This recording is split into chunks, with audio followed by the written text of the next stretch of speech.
இந்த வீடியோவில் நம்ம 6th Tamil book second term second lesson தான் பார்க்க போகிறோம். கவிதை பேழை நானிலம் படைத்தவன். இதை எழுதுனது யாருன்னு பார்த்தீங்க அப்படின்னா முடியரசன். நானிலம் படைத்தவன் எழுதுனது யாருன்னா முடியரசன். இப்போது சொல்லும் பொருளும் பார்க்கலாம். மல் எடுத்த அப்படின்னா வலிமை பெற்ற, மல் எடுத்த வலிமை பெற்ற. சமர் போர், நல்கும் தரும், கழனி வயல். மல் எடுத்த வலிமை பெற்ற, சமர் போர், நல்கும் தரும், கழனி வயல். அடுத்தது மரம் அப்படின்னா வீரம், எக்களிப்பு பெருமகிழ்ச்சி. களம் அப்படின்னா கப்பல், ஆழி அப்படிங்கிறதுக்கு கடல். மரம் அப்படிங்கிறதுக்கு வீரம், எக்களிப்பு பெரும் மகிழ்ச்சி. களம் அப்படின்னா கப்பல், ஆழி அப்படின்னா கடல். நம்ம கவர்மெண்ட் எக்ஸாமுக்கு படிக்கிற நம்ம இந்த புக் எல்லாமே கையில் வச்சுருக்கணும். நீங்கள் கையில் வாங்கி வச்சு இதில் என்ன இம்பார்ட்டன்ட் இருக்குதோ அதுதான் நான் சொல்கிறேன். ஃபுல்லாக நீங்கள் இதை படிக்க வேண்டாம். இப்போது வரக்கூடிய எக்ஸாம்லாம் டைரெக்டாகவே கேட்குறாங்க. இந்த மாதிரி நீங்கள் படிச்சுட்டு போனீங்க அப்படின்னா கண்டிப்பாக எக்ஸாமில் மார்க் ஸ்கோர் பண்ணுறதுக்கு உங்களுக்கு ஈஸியாக இருக்கும். எதுகை அப்படின்னா 2வது தோன்றியவர் தான் எதுகைன்னு சொல்லுவாங்க. கல் எடுத்து மல் எடுத்து, ஊராக்கி பேராக்கி. மோனை அப்படின்னா கல் எடுத்து காட்டு கா. ஓகேவா? மல் எடுத்த மரத்தாள். அப்போ மொத்தம் எழுத்து வர்றது ஒன்றியவர் தான் மோனி அப்படின்னு சொல்லுவாங்க. அடுத்தது நூல்வெளி பாருங்கள். முடியரசனோட இயற்பெயர் என்னன்னு பார்த்தீங்கன்னா துரைராசு. முடியரசன் இயற்பெயர் துரைராசு. இவருடைய நூல்கள் பார்த்தீங்கன்னா பூங்கொடி, வீரக்காவியம், காவியப்பாவை முதலிய நூல்களை எழுதியுள்ளார். திராவிட நாட்டின் வானம்பாடி என்று யாரை பாராட்டுறாங்கன்னா முடியரசன். அவருடைய இயற்பெயர் துரைராசு.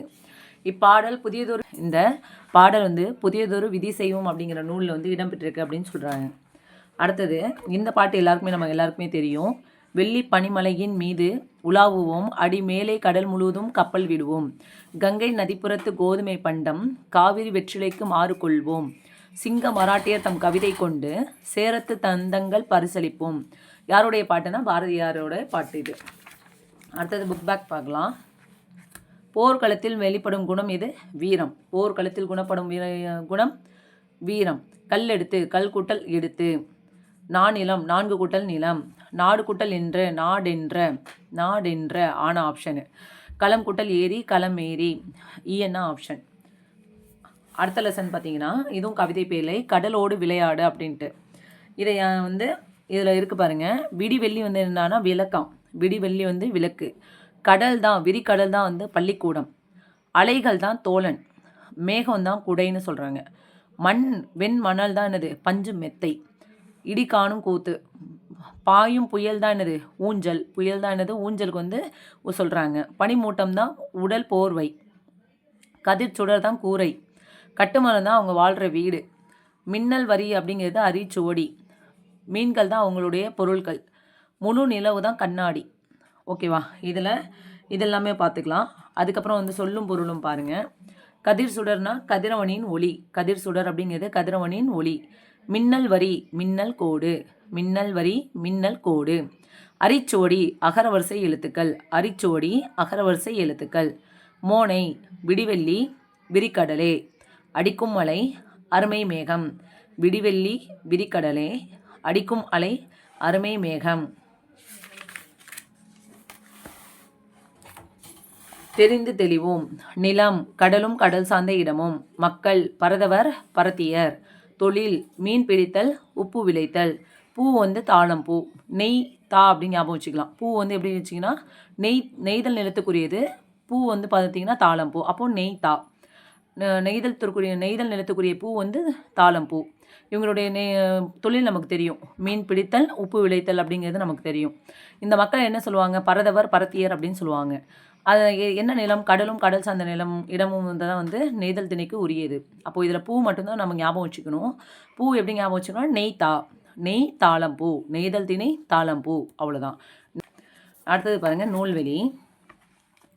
உழைக்கும் மக்கள் தங்களது களைப்பை மறக்க உற்சாகத்துடன் பாடும் பாட்டு நாட்டுப்புற பாடலாகும்.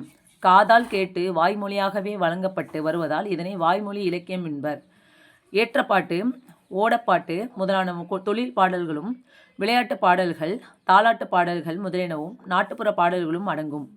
இப்பாடல் சு. சக்திவேல் தொகுதி நாட்டுப்புற இயல் ஆய்வு என்னும் நூலில் இடம்பெற்றுள்ளது. இந்த நாட்டுப்புற பாடல் யார் எழுதியிருக்காங்கன்னா சு. சக்திவேல் தொகுத்த நாட்டுப்புற இயல் ஆய்வு அப்படிங்கிற நூலில் இது இடம்பெற்றிருக்கு அப்படின்னு சொல்கிறாங்க. உழைக்கும் மக்களது தங்களது களைப்பை மறக்க உற்சாகத்துடன் பாடும் பாடலே நாட்டுப்புற பாடலாகும். காதால் கேட்டு வாய்மொழியாகவே வழங்கப்பட்டு வருவதால் இதனை வாய்மொழி இலக்கியம் என்பர். ஏற்றப்பாட்டு, ஓடப்பாட்டு முதலான தொழில் பாடல்களும் விளையாட்டு பாடல்கள், தாலாட்டு பாடல்கள் முதலியனவும் நாட்டுப்புற பாடல்களுள் அடங்கும். இப்பாடல் சு. சக்திவேல் தொகுத்த நாட்டுப்புற இயல் ஆய்வு என்னும் நூலில் இடம்பெற்றுள்ளது. சு. சக்திவேலுடைய ஆய்வு நூல் எதுன்னு பார்த்தீங்கன்னா நாட்டுப்புற இயல் ஆய்வு அப்படிங்கிற நூல் தான். அடுத்தது இதுலேயும் புக் பேக் பார்க்கலாம். கதிர் சுடர் என்னும் சொல்லை பிரித்து எழுத கிடைப்பது கதிர் கூட்டல் சுடர். மூச்சடக்கி மூச்சு கூட்டல் அடக்கி. பெருமை கூட்டல் வானம் பெருவானம். அடிக்கும் கூட்டல் அலை அடிக்கும் மலை அடிக்கும் மலை. விடிவெள்ளின்னு எதை சொன்னாங்க? விளக்க சொன்னாங்க. மணல் எதை சொன்னாங்க? பஞ்சு மெத்தையை தான் மணல்னு சொன்னாங்க. புயல் எதை சொன்னாங்க? ஊஞ்சலை தான் புயல்னு சொன்னாங்க. பனி மூட்டத்தை தான் போர்வைன்னு சொன்னாங்க. விடிவெள்ளி விளக்கு, மணல் பஞ்சு மெத்தை, புயல் ஊஞ்சல், பனிமூட்டம் போர்வை. இங்கே பாருங்கள், வி மே. புயலுக்கு ஊஞ்சல்னு இருக்குது. பனிமூட்டம் பனி போ பனிமூட்டம் போர்வை. இப்படி நீங்கள் ஞாபகம் வச்சுக்கலாம். அடுத்தது வளரும் வணிகம். ஒரு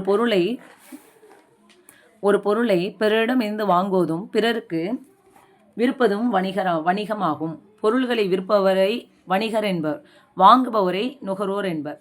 பொருள் விற்கிறவங்க வணிகர், அதை வாங்குறவங்க யாருன்னா நுகர்வோர் அப்படின்னு சொல்கிறாங்க. அடுத்தது இந்த பாட்டு பாருங்க.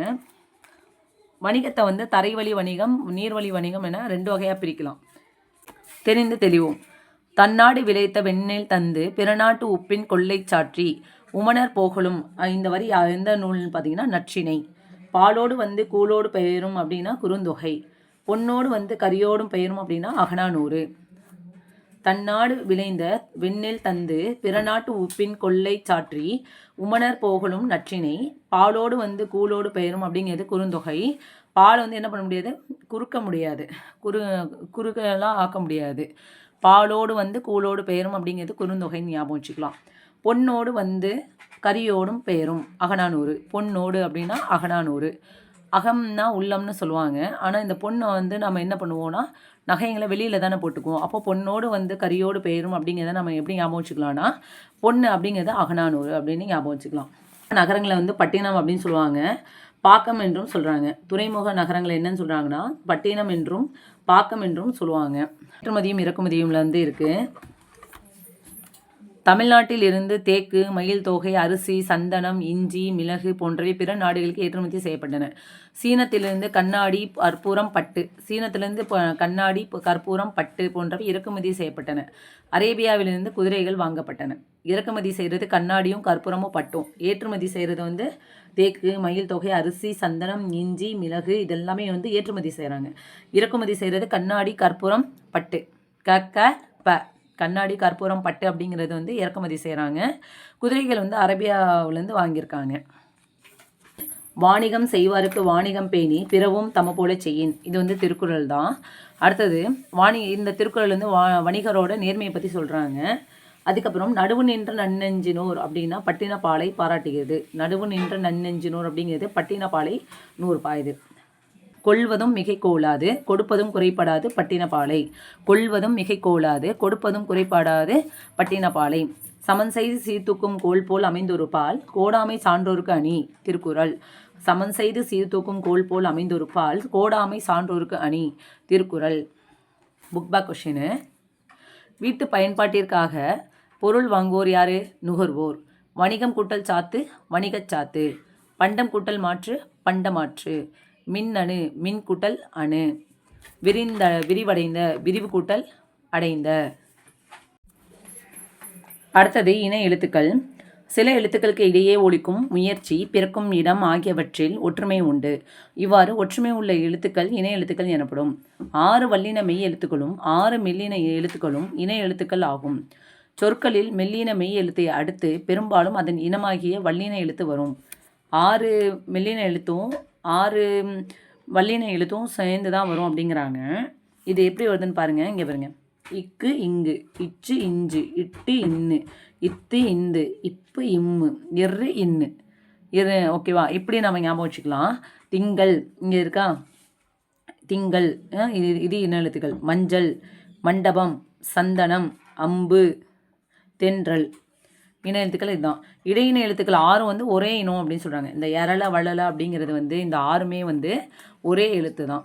அடுத்தது உயிர்மெய் எழுத்துக்களில் வந்து நம்ம எப்படி வந்து இன எழுத்துக்கள் இருக்குன்னு சொல்கிறோமோ, மெய் எழுத்துக்களை போலவே உயிர் எழுத்துக்களிலும் இன எழுத்துக்கள் உண்டு அப்படின்னு சொல்கிறாங்க. அதுக்கு ஐக்கு என்ன சொல்லுவாங்கன்னா ஈன்னு சொல்லுவாங்க. அவ்வுக்கு வந்து ஊன்னு சொல்லுவாங்க. சொல்லில் உயிர் எழுத்துக்கள் சேர்ந்து வருவது இல்லை. அளபெடையில் மட்டும் நெடிலை தொடர்ந்து அதன் இனமாகிய குறில் எழுத்து சேர்ந்து வரும் அப்படிங்கிறாங்க. எடுத்துக்காட்டு ஓ ஓதல் தூ ஊம் தலி ஈ. இங்கே பாருங்க, அ ஆ இ ஈ உ உ ஏ ஏ ஐக்கு ஈ இன எழுத்து, ஓ ஓ அவ்வுக்கு ஊனா இன எழுத்து. அப்போது தமிழ் எழுத்துக்களில் எதுக்கு மட்டும் இன எழுத்து இல்லைன்னு பார்த்தீங்கன்னா ஆயுத எழுத்துக்கு மட்டுமே இன எழுத்து இல்லை அப்படின்னு சொல்கிறாங்க. அ ஆ இ ஈ உ உ ஏ ஏ ஐ ஈ ஓ ஓ உ ஓ ஔ. அவ்வளோதான். மெல்லினத்திற்கான இன எழுத்து இடம்பெறாத சொல் எதுன்னு பார்த்தீங்கன்னா கண்ணில். மெல்லினத்திற்கான இன எழுத்து இடம்பெறாத சொல் தான் எதுன்னு கேட்குறாங்க, கண்ணில். தவறான சொல் எதுன்னா வென்றான். தவறான சொல் வென்றான். அடுத்தது இது கேட்டிருக்காங்க, இங்கே இருக்க அறிந்து பயன்படுத்துவோம்ட்டு இருக்குது. ஒன்று என்பதை குறிக்க ஓர் ஒரு ஆகிய 2 சொற்கள் பயன்படுகின்றன. உயிரெழுத்தில் தொடங்கும் சொல்லுக்கு முன் ஓர் என்னும் சொல்லை பயன்படுத்த வேண்டும். உயிர்மெய் எழுத்தில் தொடங்கும் சொல்லுக்கு முன் ஒரு என்னும் சொல்லை பயன்படுத்த வேண்டும். ஆனாவனா ஸ்டார்ட் பண்ணாங்கன்னா ஓருன்னு போடணும். இந்த இருக்கு பாருங்க, எடுத்துக்காட்டு ஓர் ஊர், ஓர் ஏரி. இப்போ இங்கே என்ன இருக்குன்னா உயிரெழுத்து ஓ என்ன இருக்குது, இங்கே ஏ என்ன இருக்குது. அடுத்தது இங்கே பாருங்கள், ஒரு நகரம், ஒரு கடல். ஓகேவா, உயிர்மெய் எழுத்து வந்துச்சுனாக்க ஒரு நகரம் ஒரு கடல், இந்த இடத்துல ஒரு அப்படிங்கிறத இதை சேர்க்கணும். அதே மாதிரி உயிரெழுத்தில் தொடங்கும் சொல்லுக்கு வந்து முன் அகுது என்னும் சொல்லை பயன்படுத்த வேண்டுமா. உயிர்மெய் எழுத்தில் தொடங்கும் சொல்லுக்கு முன் அது என்னும் சொல்லை பயன்படுத்த வேண்டும். எடுத்துக்காட்டு பார்த்தீங்கன்னா அகுது இங்கே உள்ளது, அது நன்றாக உள்ளது. அகுது இங்கே உள்ளது, அது நன்றாக உள்ளது. உயிரெழுத்துனா அகுது வரணும், உயிர்மெய் எழுத்துனா அதுன்னு வரணும். உயிர் எழுத்து அப்படின்னா ஓர் வரணும், உயிர்மெய் எழுத்து அப்படின்னா ஒருன்னு வரணும். இது ஞாபகம் வச்சுக்கிட்டாலே நம்ம வந்து ஆன்சர் அடிக்கலாம். பண்டம் காமோடிட்டி. பண்டம் அப்படின்னா காமோடிட்டி. பயண படகுகள் ஃபெர்ரிஸு. பயண படகுகள் ஃபெர்ரிஸு. பாரம்பரியம் அப்படின்னா ஹெரிட்டேஜ். பாரம்பரியம் அப்படின்னா ஹெரிட்டேஜ். நுகர்வோர் கன்சியூமர். நுகர்வோர் கன்சியூமர். கடற்பயணம் ஓஏஜ். கடற்பயணம் ஓஏஜ். தொழில் முனைவோர் என்ட்ரிப்ரீனியர். என்ட்ரிப்ரீனியர். கலப்படம் அடால்ட்ரேஷன். கலப்படம் அடால்ட்ரேஷன். வணிகர் மெர்ச்சன்ட். வணிகர் மெர்ச்சன்ட்.